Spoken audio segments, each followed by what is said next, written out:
shadows. Don't raise it up above it. I think we're good. We are good. Okay, Patty, you're just gonna look at me. Okay. You go away. You gotta Okay. ignore all these guys. I'll ignore everything. Okay. I'll ignore these guys. Okay. All right. So I guess let's first start out. Tell me about what you do here. Well, I'm a self-acclaimed junior sports handler, coach. And what that is I actually help the juniors from ages 5 to 17 handle their dogs and training them a different dog sports. Okay. And we started out in agility and obedience, and we've gone into rally, which is an obedience obstacle course. We do a little bit of fly ball. We've done a little bit of dock diving. We've done a little bit of therapy dog work. We've done some freestyle, which is obedience to music, and the kids have actually really enjoyed that. So that's pretty much what I do. We pretty much do whatever the kids want to do. How'd you get started? I have a young lady that mom came to me and asked if I would.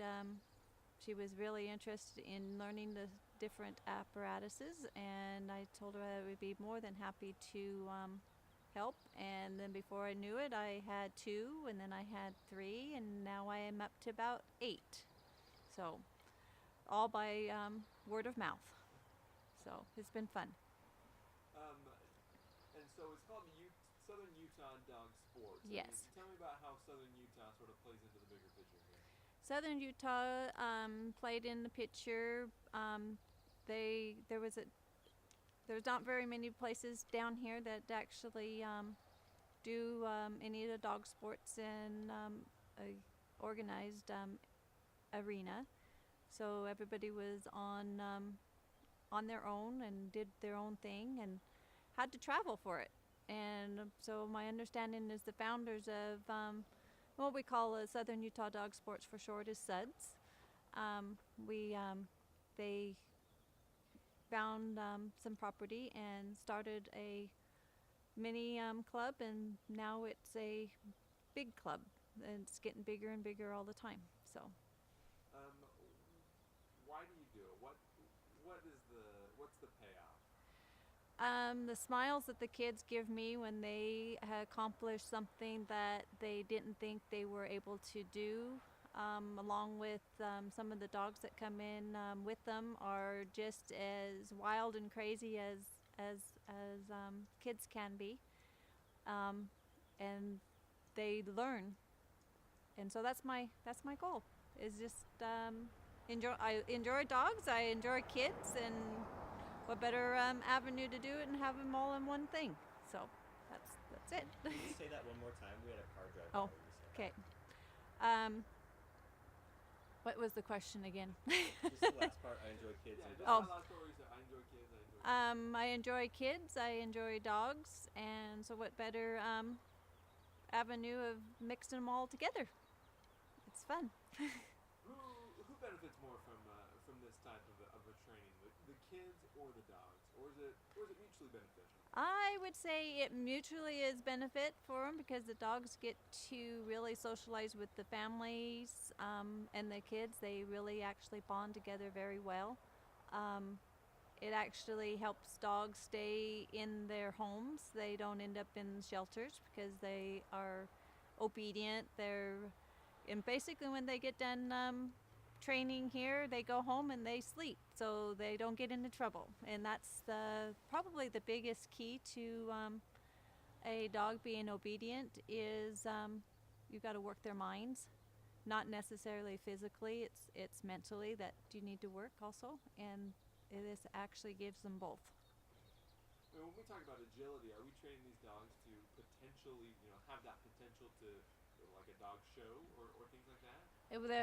We have a couple of juniors that are really actually looking forward to actually competing, and so yes, and even if it's just for fun, they want to go and actually run the courses and see what they can do, actually maybe even get a title. That would be gravy on top of what they want to do. So, but yes. And tell me a little bit about dog therapy and kind of how this leads into that. Dog therapy is it's actually pet therapy that we actually do.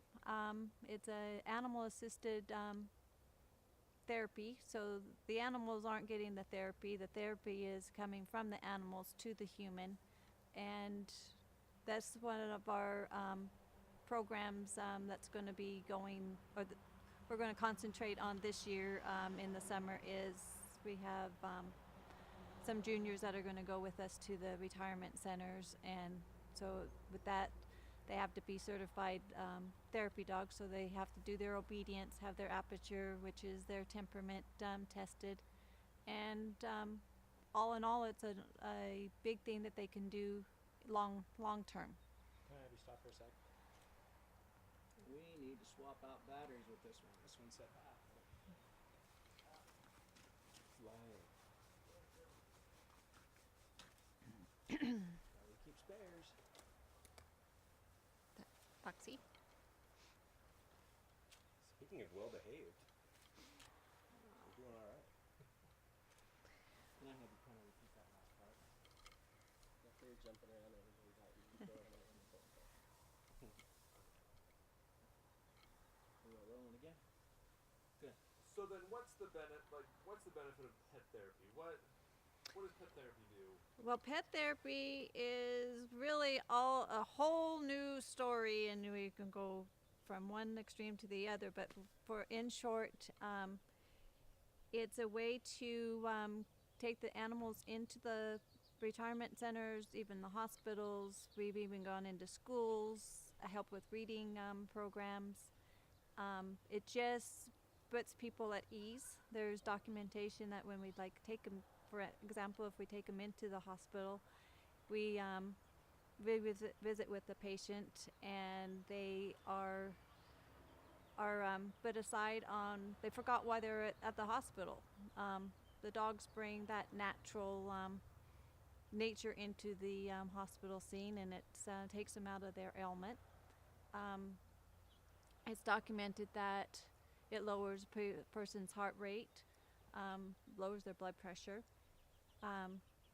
They'll take less pain medications, and so all in all, it's just a good way just to kind of calm people and get them out of their ailment, and they forget about where they're at. And then, so that's in short what they do. This is sort of not more or less a new thing that you were kind of experimenting with, getting into. How many dogs or how many pets have you gotten to this point? For in the junior handlers, Sure. With the pet therapy, Yeah. we actually have 2 very interested that are actually in the process of already done a workshop. We have I've had phone calls that we might even have a whole classroom full. So right now it's an unknown number. Okay. So But it seems to be a lot of interest there. a very lot of interest, yes, in the juniors and everything, all the way to even the seniors. So, but it's a lifetime passion that I've been doing, and I love it. So. Well, and that's right where I was going to go. On a personal level, tell me about. Wait till this guy passes. Gotta have those man trucks. Yep. On a personal level, tell me, what is it that you love about doing this? From the kids to the dogs to the people we visit with the pet therapy, they all give me smiles that are worth $1 million, and that smile is what I'm after. And it really is mind-boggling of how sometimes you come and they're people just, they have frowns on their faces, and before they know it, they have big shiny smiles on, and that's what I do it for. Have you always been sort of involved in pets and dogs and things like that? I've always been one of those ones that if I had 100 acres, it would all probably have 100 different animals. So we, with that being said, we do actually even have a rabbit in our family that is a therapy rabbit now, and so yes, I'm a all around animal lover. So That about does it. One thing I would have her add is talk a little bit about Southern Utah, a tiny bit more. Okay. Maybe describe it. No, that's true. Describe your experience on here. Describe how you see it. No, we do need to. okay. We do want to tie in Southern Utah. And then I'd like to hear her passion a little bit more. She's got so much passion for this dog love and stuff. I don't understand it. I mean, how You women don't. Where does it come from? Yeah. How'd you get into loving animals? Talk Well, about Southern Utah and then go into loving okay. animals. The Southern Utah community is fabulous. We have people that want to give back all the time, and I'm actually just maybe paying it forward through the kids. Kids love going out and giving back to. There's lost in my train of thought. Maybe Why is what Southern do you Utah like? special to you? Yeah. Yeah. What do you like living here? Okay, why I like living in do you want me to put that in front of it? Okay. Restate it. I Okay. like living in Southern Utah. I love this place because I love Southern Utah because of the weather, the scenery, and actually the people. I grew up in Las Vegas, raised my kids in Cedar City, and once got them raised out of high school and that, I wanted warmth. So we're back here in Southern Utah. We didn't want to go back to Vegas, ugly Vegas. The scenery is absolutely gorgeous here. Hiking, the opportunities of getting outdoors are phenomenal, and that's what I like about Southern Utah. And so then talk to me just a little bit more about this passion that you have for animals. Where does it come from? Well, the passion from animals is, I would have to say that started from birth. So I've had, yep. Repeat that. My passion for animals. My passion from animals I'm going to have to say, came from birth.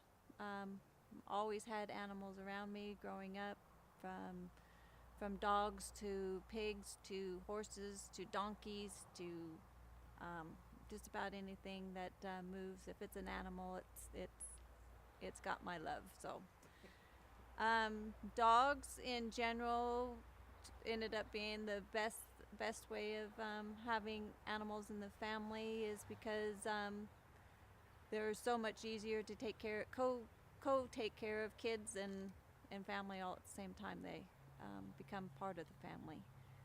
And how I ended up with these two is that after a big break in not having dogs because of loss of old age, I actually semi-retired from the company that I was working for, and I think I'm busier now than I was when I was working.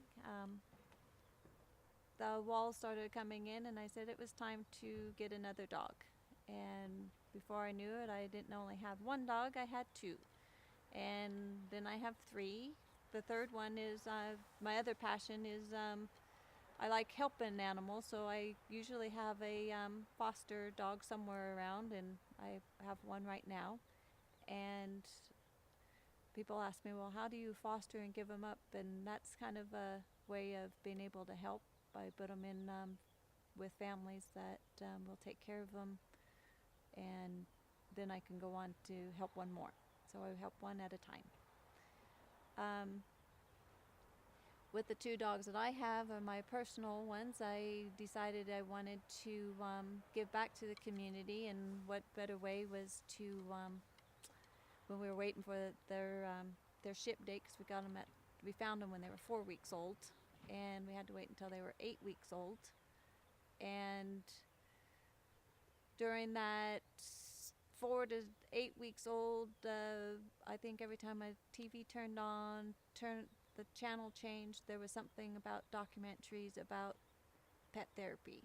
Didn't know what pet therapy was until then, and we finally decided that somebody was telling me upstairs what I was going to be doing with my puppies that I got, and So they were actually destined to be pet therapy dogs. And we went from learning all about it to evaluating at their year birthday, which is the requirement that before they can register as a therapy dog, they have to be a year old. And so on their first birthday, they had that done, and then we were right in the hospital, full steam, and now 6 years later, we are building the program at the Dixie Regional Medical Center. Actually, it's the whole southern state region of the pet therapy, all the way from Cedar City to here. So. What is the significance of this particular area? I mean, dog sports and whatnot, but why is this? I mean, you've got a teeter-totter here. You've got this little contraption here. Looks like you've got a couple of bridges. What is the significance of all of this? What are you doing with this? Okay. As the SUDS had grown from a two-person founder club, they needed an area to practice agility, to practice their obedience. A lot of them let me start all that over. You're doing good. You're doing great. SUDS founders started out needing a place to practice for their dog shows that they go to, and their dog shows we call trials.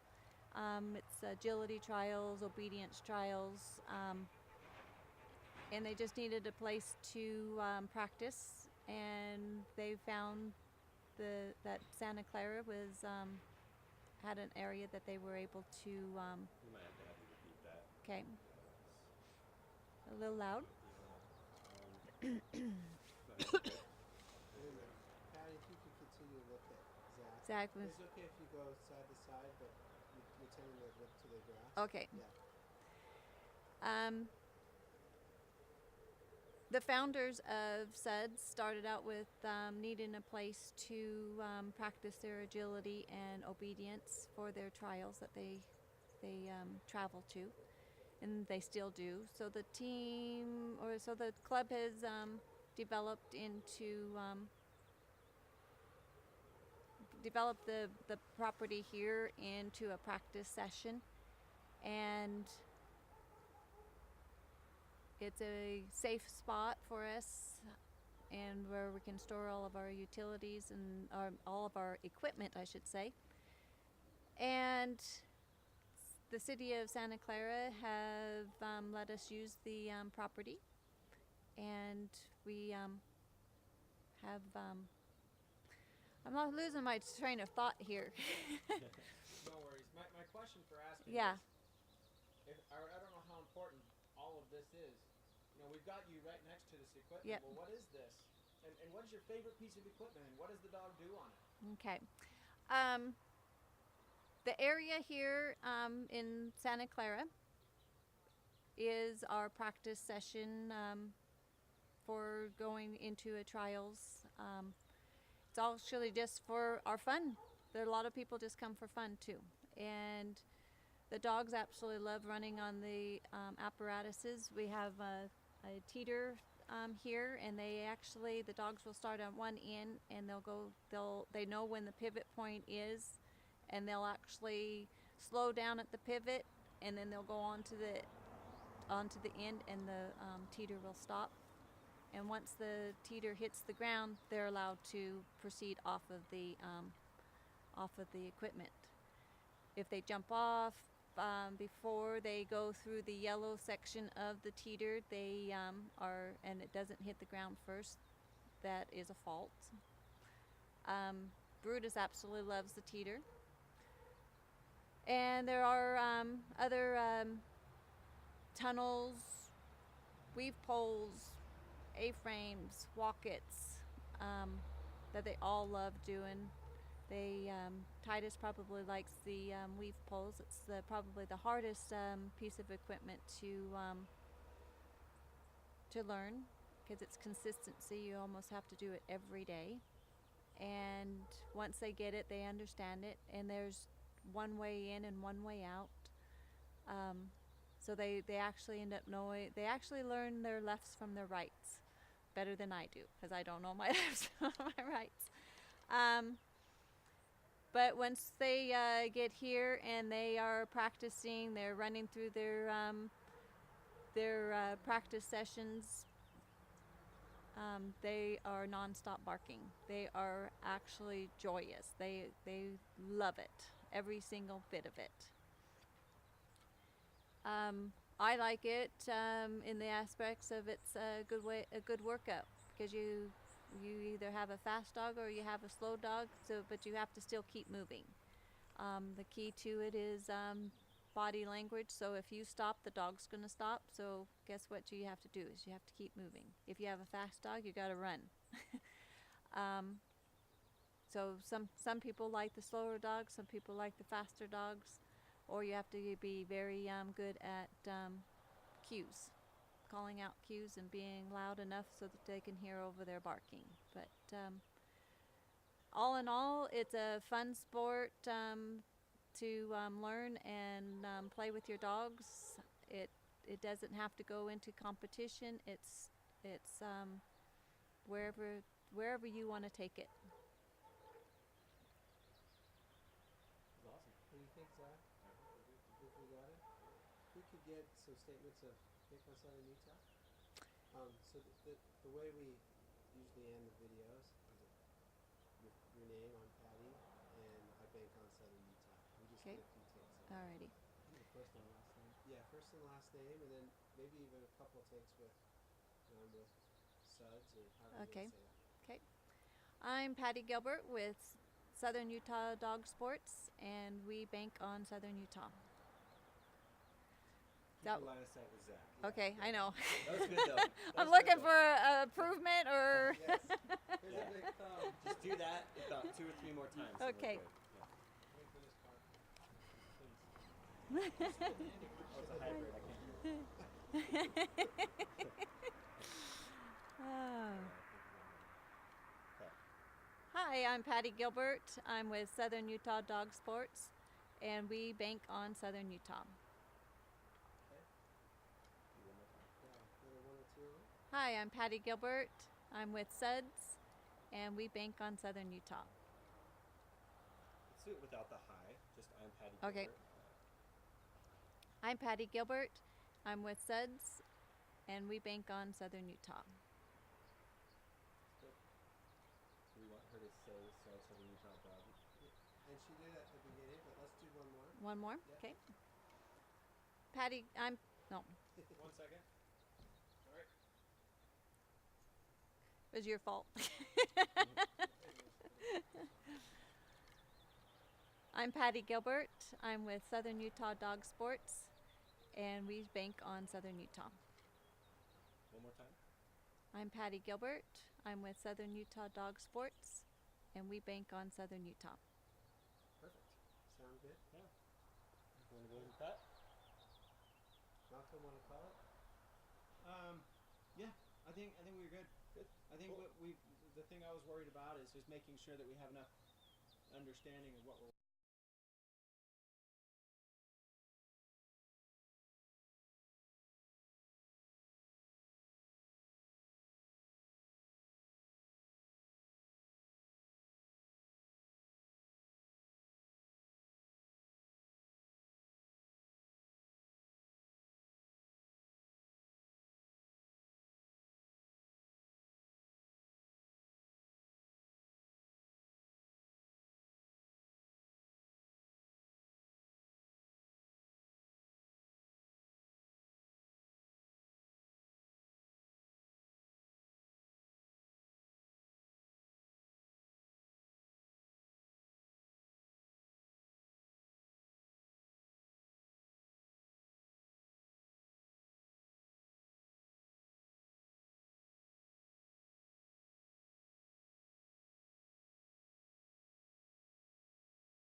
some stogie guy, scout, comes up and says, "Hey, son," he said, "you probably ought to carry that in your right hand because your future's in your left hand and left arm." And so from then he got drafted number one. That was when he was a sophomore in high school, and so every game we had scouts out, and he came around and got drafted number one by the Boston Red Sox, 1976. So good guy, good friends, good experience. My 15 minutes claim of fame. So Yeah. anyway, I didn't mean to. We'll probably have you repeat some of that. That's fine. Whatever you want to talk You about. ready?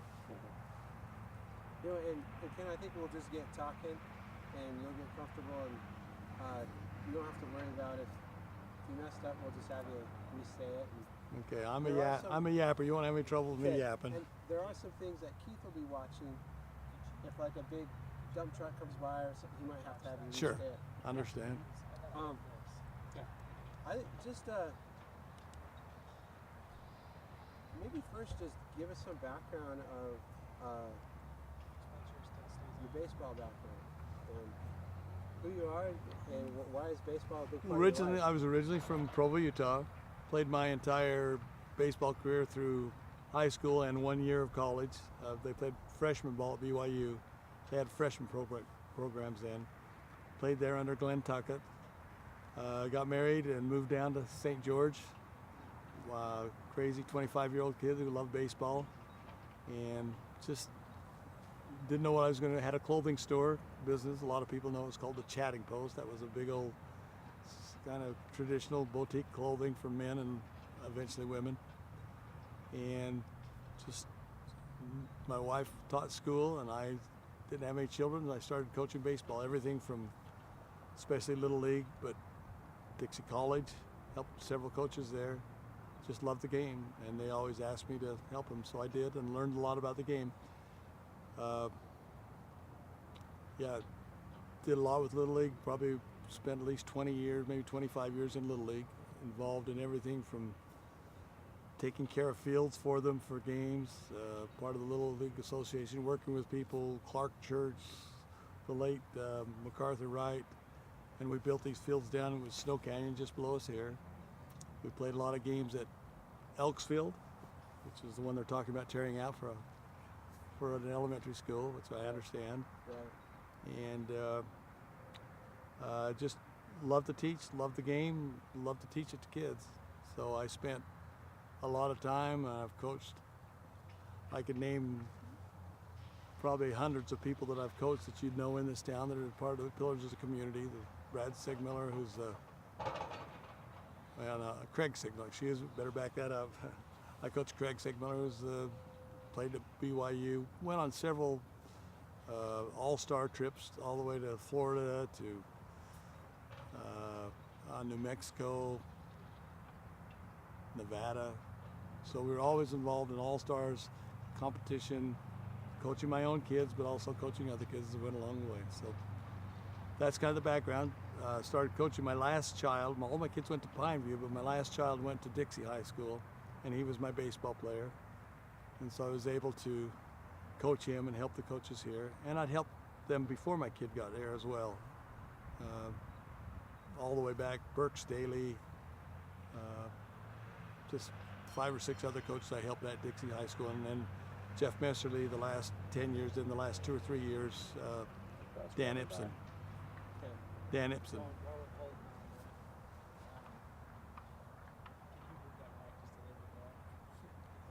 So you enjoy like? Oh, I do enjoy this? moving around. Yeah, I'm sorry. I'll try and stay still. So put it right here. Yeah, that thing was on autofocus. So Coming in and out. yeah, of so it, I switched to the Okay. manual one. I'll try to stay still. I'm sorry. You're good. You're good. You're moving. You're real, so it's okay. Yeah, be real. Yeah. We're gonna make it for you. That's we all right. can make adjustments. Yeah. All right. We're good. You okay? Yeah, I'm still rolling. Are you? I'm good to go. Yeah. I love you. Just kind of keep Just going. rambling on about Going on, everything. But I've got some specific questions. Maybe we could kind of steer this a little bit. Well, maybe just help understand a little bit. What was the reason you came down to Southern Utah? Was it to start your store? Yeah, start the store. That was basically it. I didn't know anything about it. It was a one light town, literally. There was one light on Main Street and what is now St. George Boulevard. No freeways. One field, basically Elks Field, and they had a couple little league fields that are now horseshoe pits, and that's where they played their little league. And I had enough experience at the college level and understanding the game and I liked it enough that I really thought I could help kids. Just enjoyed being around kids. Love baseball and love the kids. So that was probably why I did it. My wife had a kind enough wife who taught school and allowed me to do the things I wanted to do. So, and coaching was it. We just either had a kid playing or I had some interest at every level, and always in the dog fight. Always had ball games. It wasn't as long as it is now. It's basically gone to year-round now, but back in those days we'd had about a 3-month schedule, and you played your all-stars and hopefully went on from there. What is it with baseball that you see help young boys? Well, you like to say, now I've got a lot of stories about that, and I don't know if you want the stories or not. I do. But I've evolved quite a bit. I've gone from being the most competitive of win, lose. I hated to lose, still do hate to lose, and win no matter what. But I understand now the most important things are relationships with kids and relationships the kids have with each other, and even the parents. I mean, during that period of time that you go through high school or through little leagues, you get very close to each other, and then all of a sudden they move on and the relationships move on. Unfortunately, they've established them. It's nice to have had them, but I have a lot of people. Boy, I miss coming to the games, or I miss talking to everybody and seeing everybody.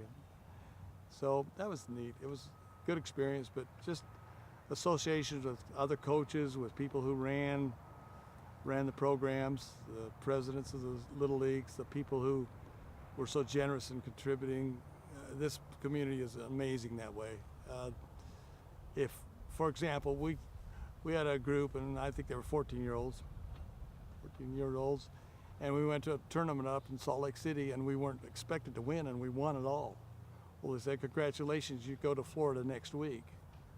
And we're saying, how many cookies can you sell in 1 week to get to Florida?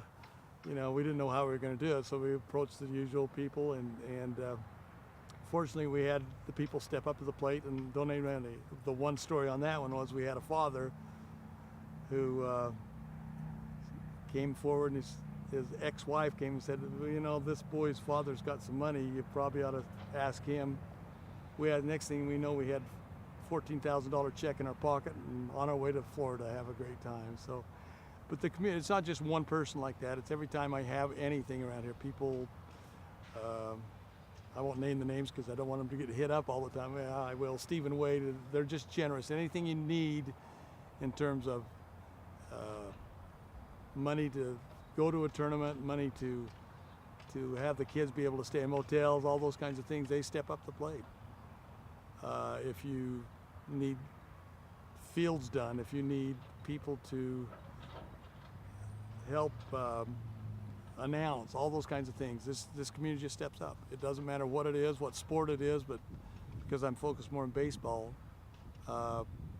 they just come forward. And, you know, I'll make 3 or 4 or 5 calls. I've got the money. They don't ask questions. They'll just say, yeah, sure, absolutely. Happy to do it for the kids and for the community. It's neat. Neat situation. I get involved not just in helping the kids. I've been involved in actually doing the facilities. I've worked on every facility in this town. I hate to say that. My wife gets angry because she wants me to say I'm a realtor and I'm professional and I do those things. But I love, some people like to hunt, some people like to fish, some people like to golf, which I used to do. And I just decided there are more rewards in the relationships I established with kids, with parents, and just the good feeling you have when a parent comes back and says, you saved my kid's life. My kid was close to on the edge with drugs or with doing the wrong things, and have a mother come up in tears and saying, hey, you don't know what you did for my kid. Or have a boy call me from Las Vegas that I hadn't heard from in 20 years and had kids up. He says, you know, now that I've got my kids in Little League and I see what you did and all the sacrifice you made to be there for me and how you affected my life, that's the reward I get. To have those kind of comments, and not just 1 or 2, it's hundreds of them. People that I don't see for 30 years, and they come, oh, Coach Garrett or Coach whatever, and just neat rewards, neat being there. It's evolving a little bit now, I would have to say, with club, because the club baseball's changed everything. It used to be all little league. You played a couple months, you had all-stars, end of season. Now it's basically year-round. It's a commitment. You play baseball or you don't play any other sports and those kinds of things. And those kids are playing are basically all-stars. They are getting better experiences. They're spending a lot of money. We didn't spend that much money, without having sponsors or having people contribute to it.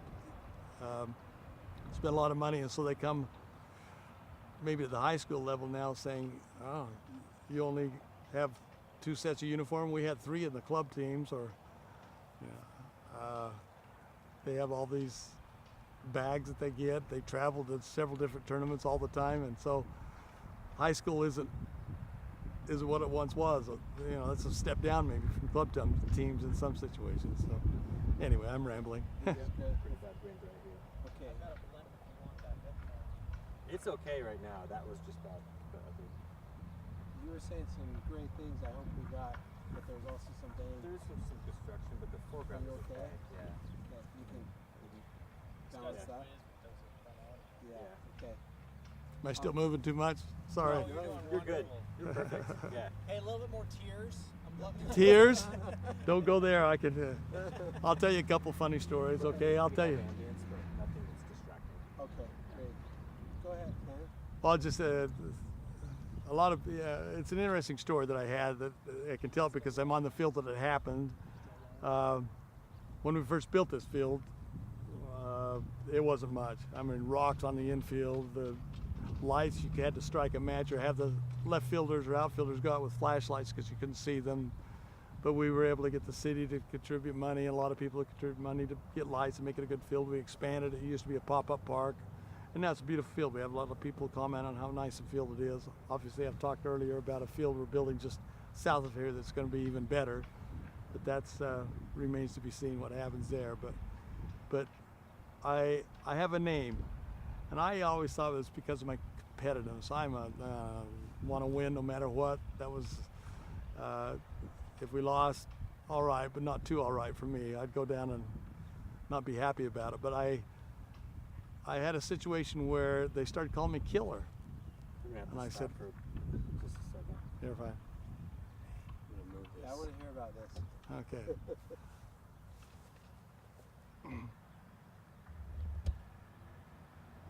You can drop it down if you want. Okay. Why don't you drop it down and then just bring it closer to him, just right over Yeah, I the just need to top. drop it down and then turn it. That's about it. Yeah. What'd you say, Brad?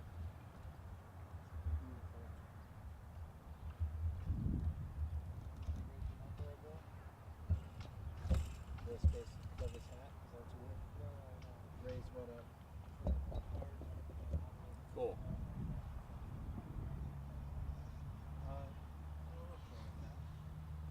So we've got that second angle. Open for me.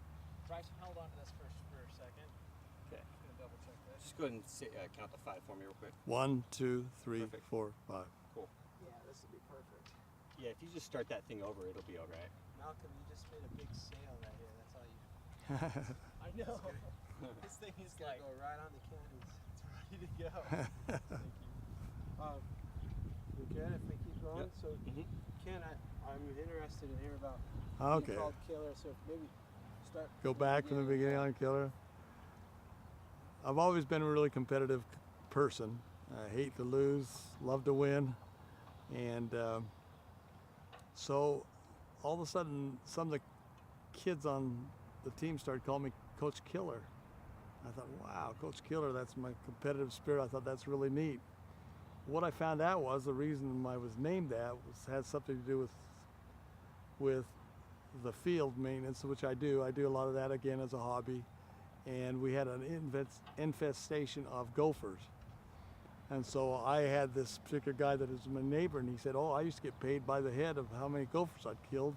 I could show you how to kill gophers. So we had mounds all over this field of, you see the little dirt piles that you see around where the gophers infect your field or affect your field. And So I learned how to do it, put the traps, found out that that's the side door, put traps one side, the other side, and I killed 25 to 30 gophers, and I hung them up on the backstop so the kids could see me, see my kill. And so that's hence my name, Coach Killer, not for my competitiveness, that's for killing gophers. So I thought that was a fun little side story. Do we need to have him say that the gophers hung up? We don't have to, no. It'd be fun to have like. I don't know about it. Yeah, it's from Groundhog Day. I don't know. Anyway. That's fantastic. How are you doing? Nice. This is Kent? How are you? Zach Whitney? That's all right. We just kind of got him going. They get me going. I'm a yapper, so whatever you need, just turn me off when you're ready to go. When the sun goes down, you don't have any more sun, no.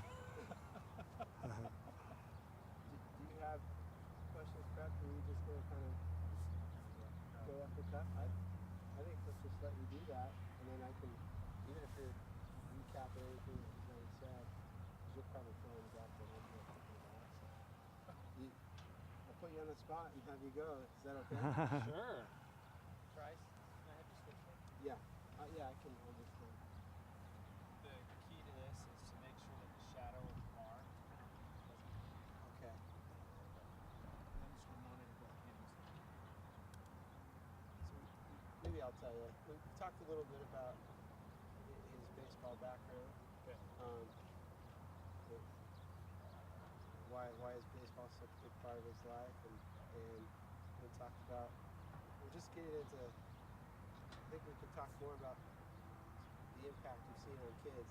Baseball. He's mentioned a few things and some awards that he's had with kids calling him later, and the impact he's made in their life. I think I'd like to explore more of baseball and being involved.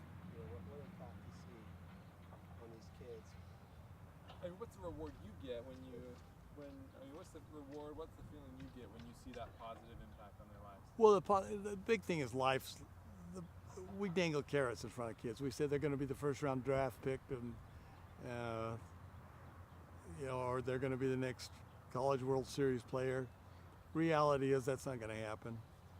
And so what we try to teach them are life lessons. Tell them, hey, overcome adversity, come from behind, all those kind of cliches that we have in baseball. But I think the main thing is just establishing relationship. Let's have you go back and repeat that. Okay.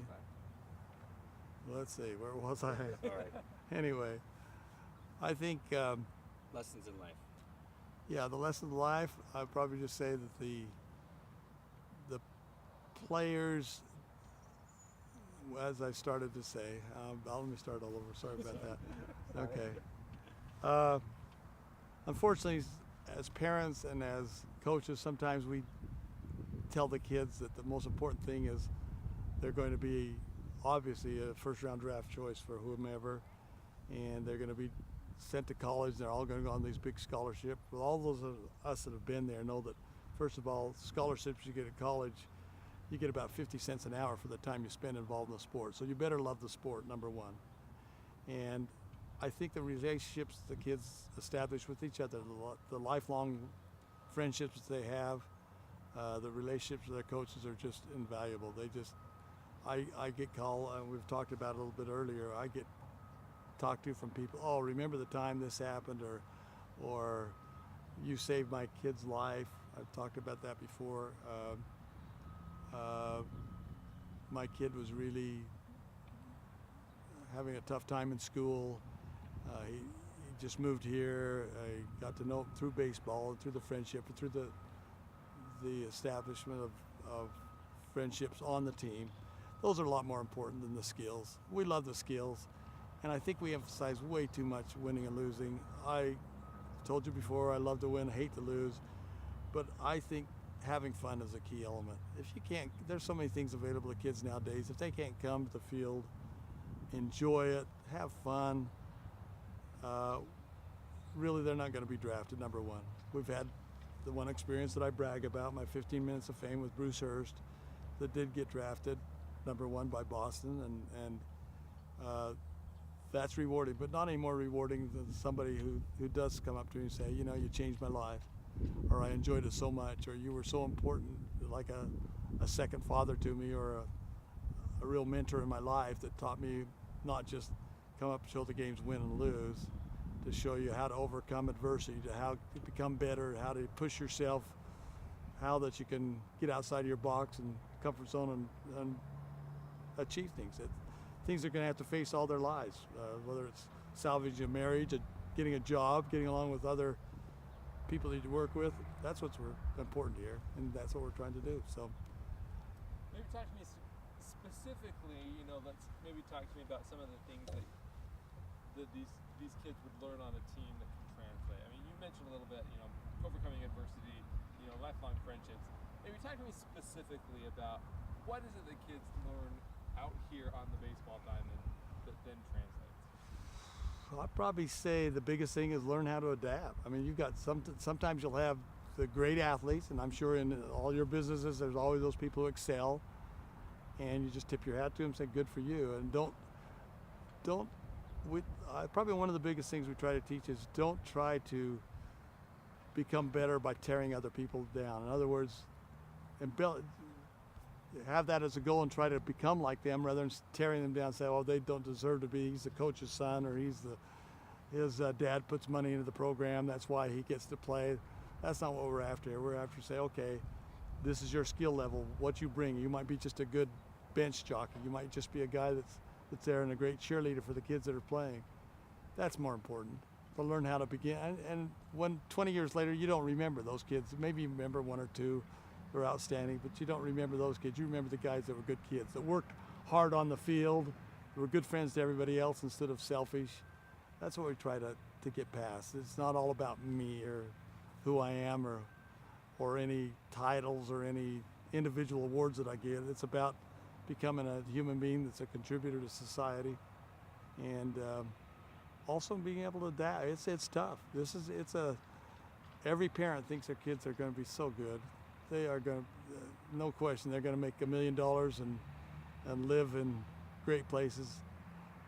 We all know it's probably less than 1% of 1% that ever have an opportunity to go. And we've sent players. We have players playing for BYU now.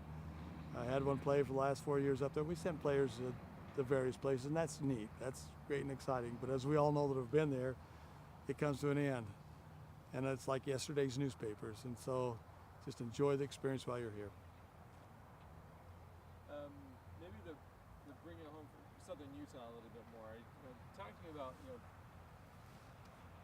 coaching here in Southern Utah. Okay. I mean, what do you find about just this atmosphere, the people here? What have you found and learned to love about this area? Well, obviously the weather. I mean, just look at it, the green grass, and it's wonderful to be here. And as I mentioned, I've been involved in the maintenance as much as anything. And it's just, look at this valley, look around you, blue sky, warm weather, the smell of cut grass. I mean, that's baseball.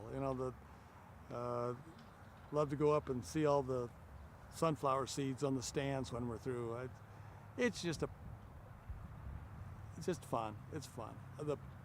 The associations that parents have with each other, my wife misses that. She hated when our kids, the people or friends that we went to ball games, they moved on, and we don't have that one-on-one with them or the game time. And baseball's a neat game in the sense that in football, first of all, most people, I don't want to sound sexist here, but most women don't get it.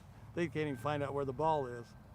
And basketball, it's loud, it's screaming. With baseball, you can sit back and you can talk to each other, socialize. And then a play comes and you can be involved in it. It's different.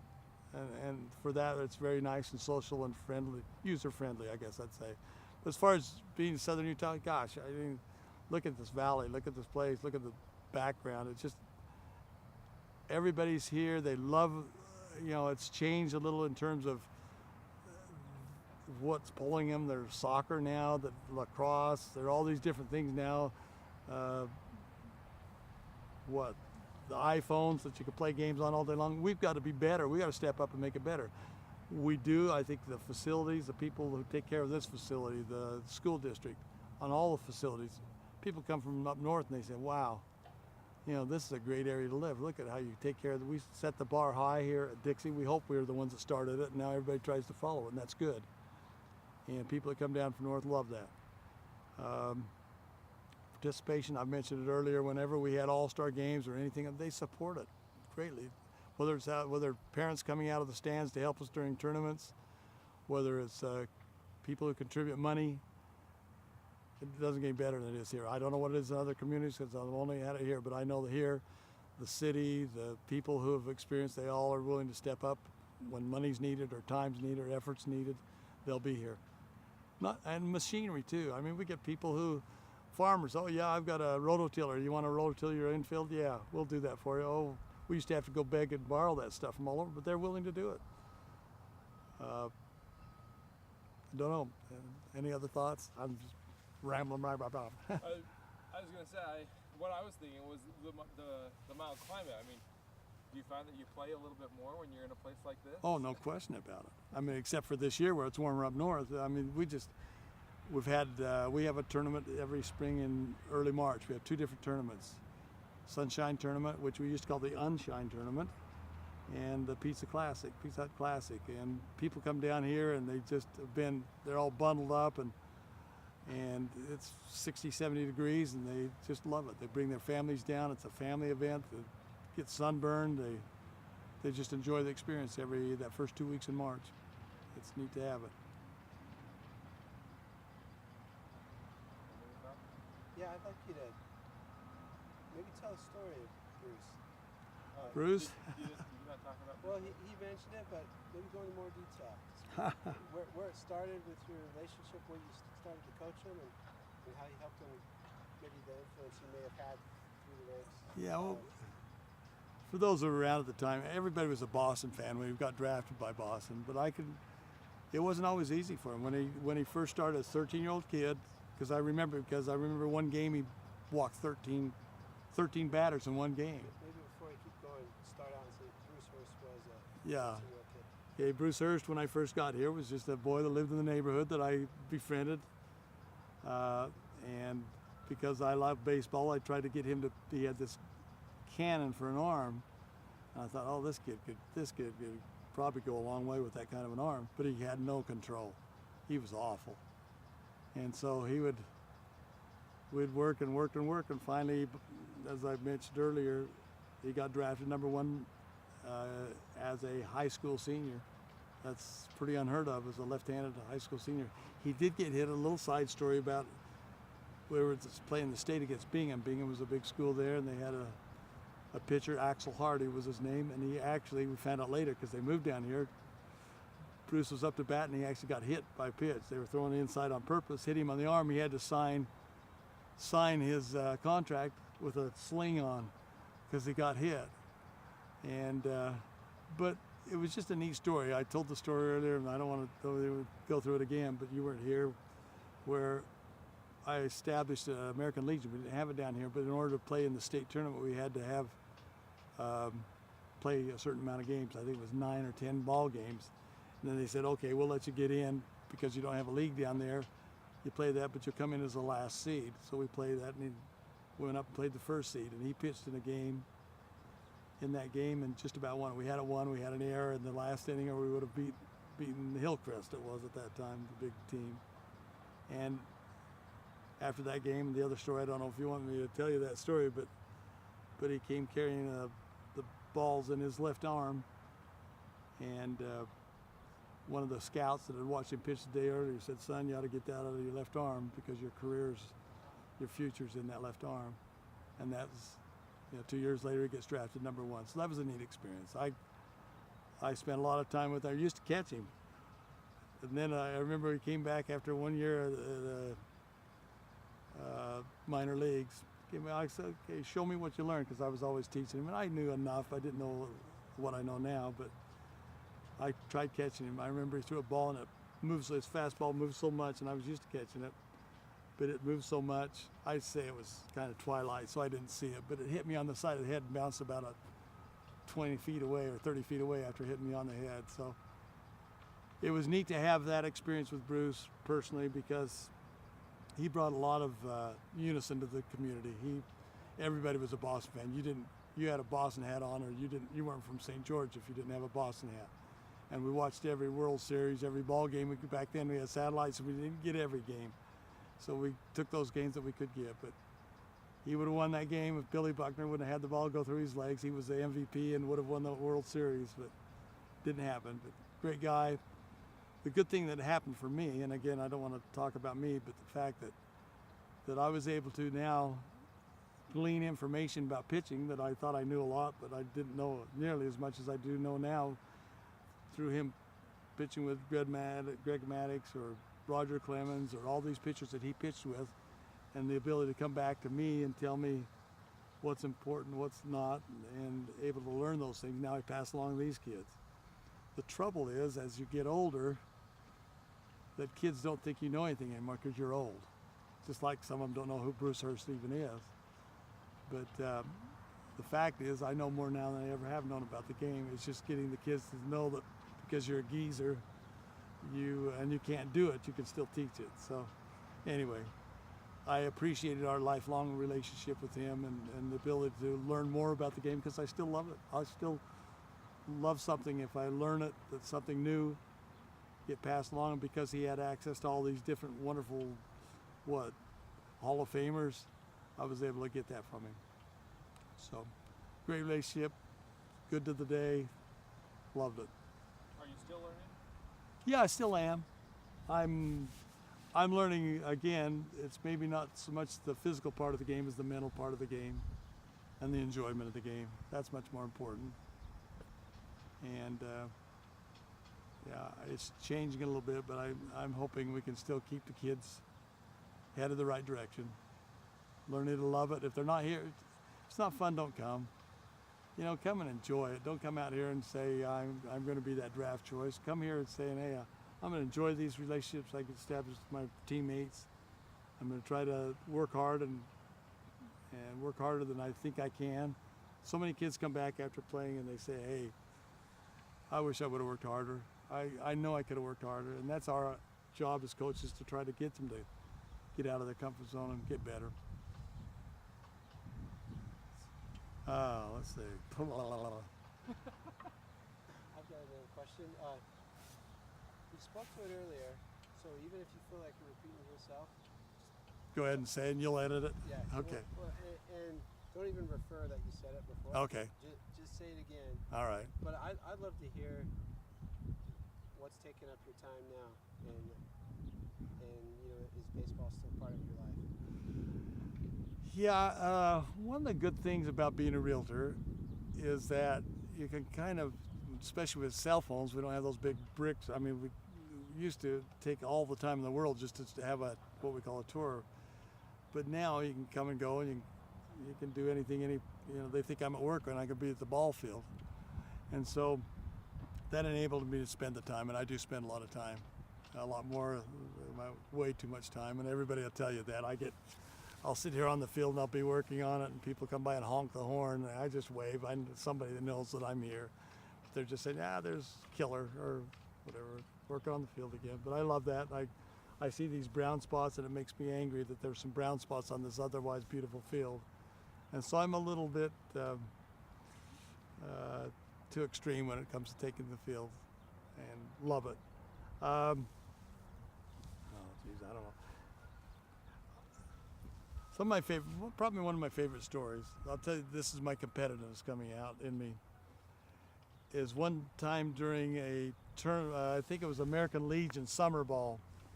We were playing at Hearst baseball field up the college, and I was also took care of the fields in between. I've always done the fields just to make them perfect, and these guys don't even know how good they have it around here. I think they do once they leave, but they don't know how great these fields are to play on.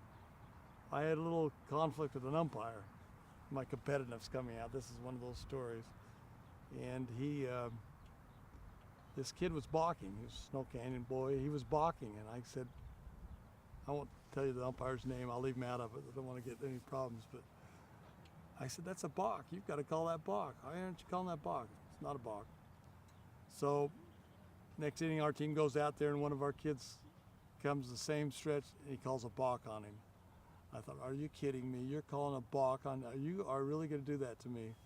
So unbeknownst to him, because I took care of the field in between games, I watered very heavily around where the umpire stands to a point where it was literally muddy, and then I put a nice white light dirt over the top of them, dusting of dirt.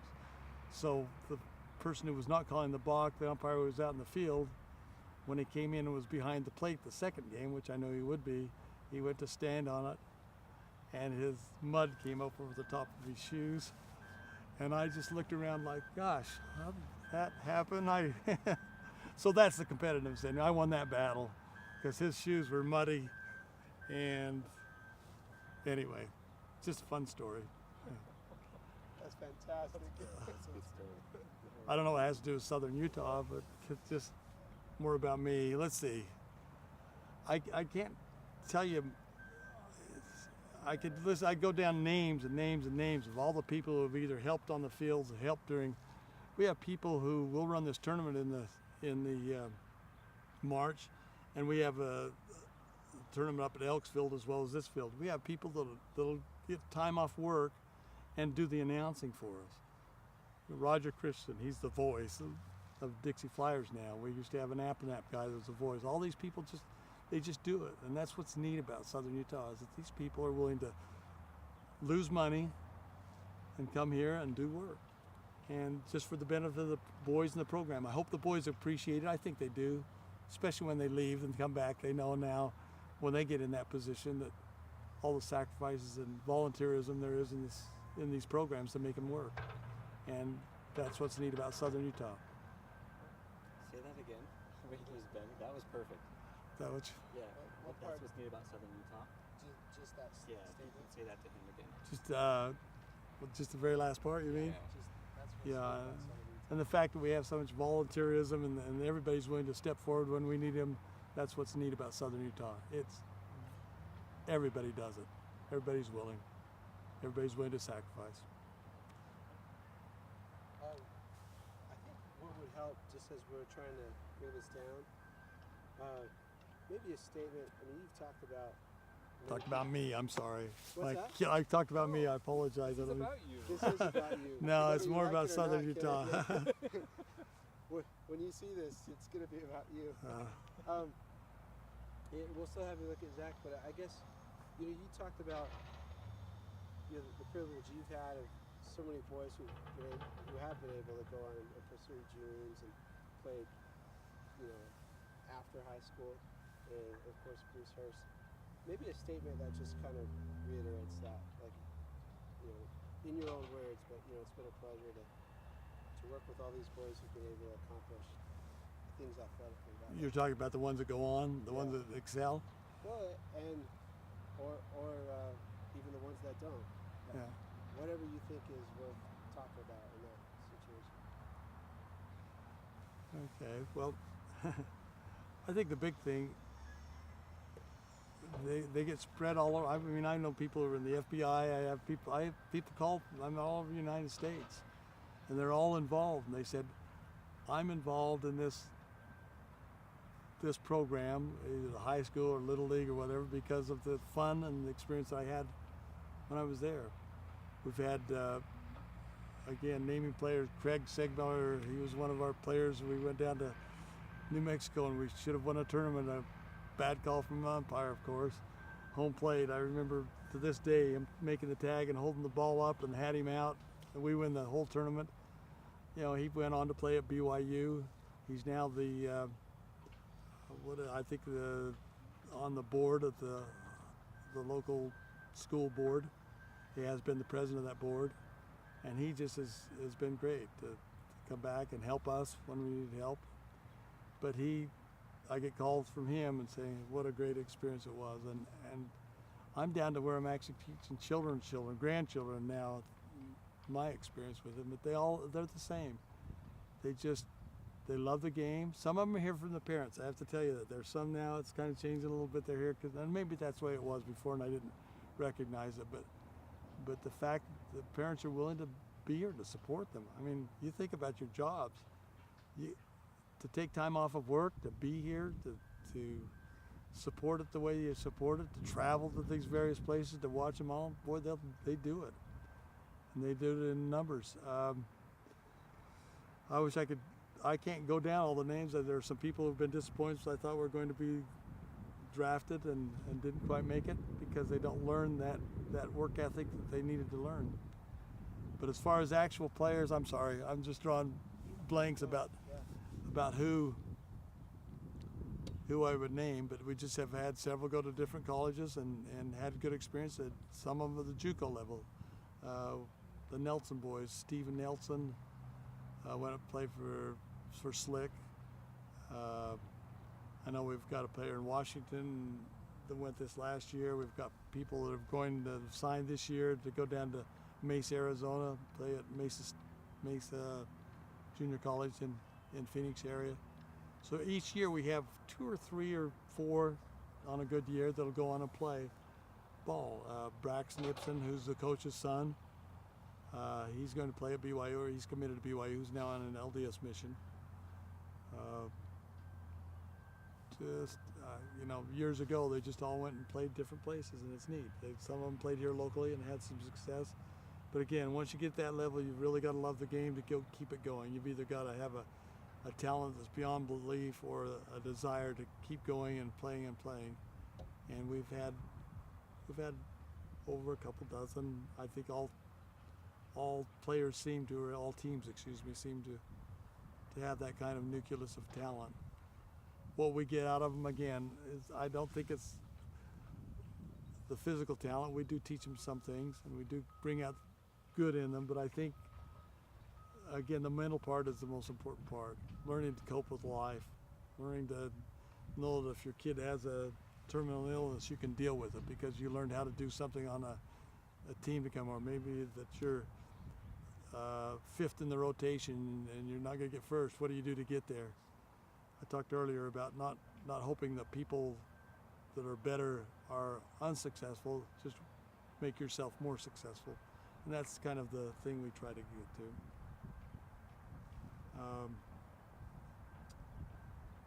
Don't know. I think the important thing I'd probably say is that marry the right person, because I have a wife that is not always happily, but she's put up with me through all this, and she still supports me and loves the fact, and she's been there. She knows what it's like to have these kids come back and say great things and make you feel good about it. But there's a bonding, there's a unsung fraternity, or whatever you want to call it, that people have played here, know they played in a great program, they know they were loved and concerned for, and know they always have a home that they can come back and call either Dixie or just St. George area.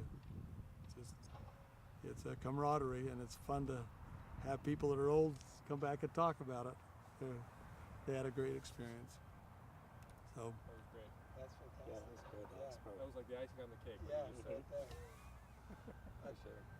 Let's Ken, get there close. the way we like to end these, we don't, throughout all of these, we don't have you mention anything about State Bank, but there is a phrase that this kind of ties it all together, and that's we can all bank on Southern Utah. okay. Because of the talent, and all the things that are special, we can bank on Southern Utah. And, is that something we could have you say on Sure. your full I mean, I name? said it basically. I could have said bank instead of the support. But yeah, I understand it. But You're gonna want to keep your line of sight right where Right Zach to where he is. was. Okay. Yeah, so maybe I'll come over yeah, here. just go talk to Bryson. Just say to Bryson, my first and last name. My name is, and I bank on Southern And I Utah. bank on Southern Okay. Utah. All right. Guys, before And we what- do that, I want to try a different thing here. Okay. While he's getting ready, he likes to get maybe 4 or 5 takes of that, just so we have enough to choose from.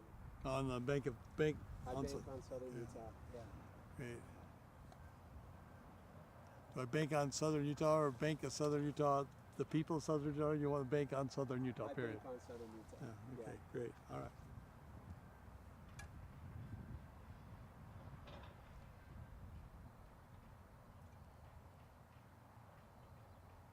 I'm excited to see that field. That's, it. I didn't know that was. Oh, happening. it's you can drive down there and look back at it and see it's so neat because we've got dugouts and stuff. I mean, we built those and I'm happy, and but they're down low, and the stands go all the way around to the edges, and they'll be down lower. We've got a triple bullpens. It's just incredible, and dressing rooms.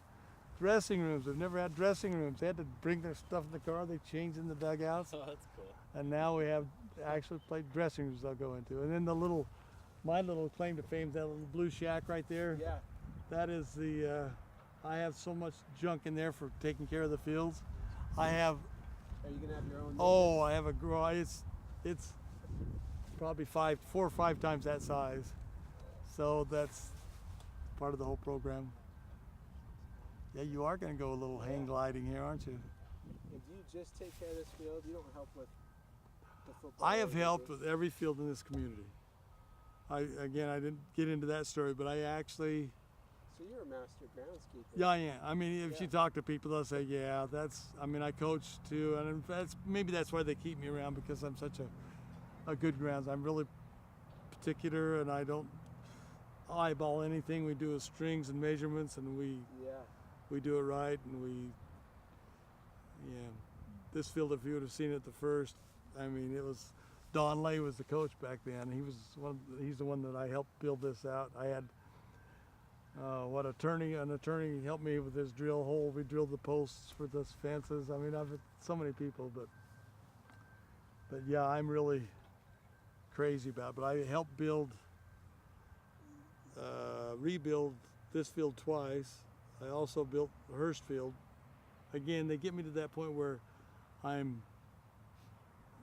my expertise kicks in, and Dick Whitehead, who was the one that raised the money for the Bruce Hurst Field at the college, he came, he says, I can't do it anymore, you take it over.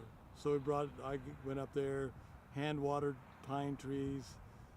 They're still now big, tall things. They were about my height then, now they're 30 feet high, and just worked on the field and made it as good as it was. Then I had a little fun story on Elks Field. I'd built that a couple times. It used to be all dirt infield, but I had a son-in-law who played for CSI, and he said, well, I'll come down to Dixie State College if you'll fix that field.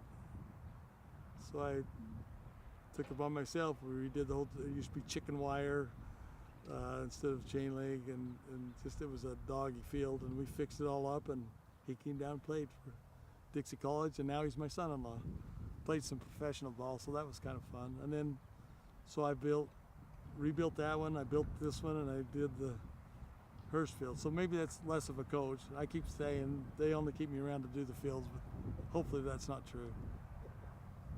It's kind of fun. Ready, Malcolm? You ready? You ready? Well, I can appreciate that attention. I worked on maintenance at golf courses. I helped build the old mill golf course up in Salt Lake, Oh, and I was the superintendent. Instilled in me just particulars and. oh, so you've been there, you know. Now my wife teases me because I'm that way with my own lawn. Mine is too. If you go Yeah. out there, it's This is about what you see. no, mine's a little greener than this. This is a little. Yeah, Well, I appreciate that, and I could understand where you're coming from. yeah. If you'd see, I've literally had my wife out here at midnight watering sometimes. I mean, it's just get After obsessed. Down here, it's all TLC Yeah. in Southern Utah, isn't it? Yeah, it's all southern Utah. Yeah, Yeah. but it's neat to go through a cadre of people who, okay, this guy helped me for 4 years while his kid was there. Manu Maliuna, do you know him, Joe? He works as an assistant out at Sunbrook, and while he was here, he helped. And then we have another guy now, Roger Christensen, the voice I talked about earlier. He comes and they just spend the time. It's so neat. They'll do it. Or, as we can say, You ready? Okay. you can bank on Southern Utah. Well, your name. Okay, my your name's full name.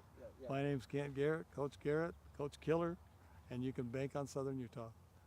It's I bank on Southern Utah. Okay. My name is this. I bank on Southern Okay. Utah. There you go. And I like the I like the coach. variations. And maybe we'll just do one of your full name, your first and last name, and I bank on Southern Utah. Okay. And then we'll do You want another one coach or with just want my name? just your name? But Okay. then we'll go back and get coach, and then we'll go back and get All right. coach, killer, whatever. Yeah, that was fun. We'll get a bunch of those. My name's Kent Garrett, and you can bank on Southern Utah. I bank on Southern Utah. My name's Kent Garrett, and I bank on Southern Utah. My name's Kent Garrett, and I bank on Southern Utah. Do one more like My that. name's Coach Killer, Coach Garrett, and I bank on Southern Utah. Is you line of sight with Bryson, or is it in camp? Oh, which one do you want? Bryson. Oh, sorry. Yeah, line of sight with Bryson.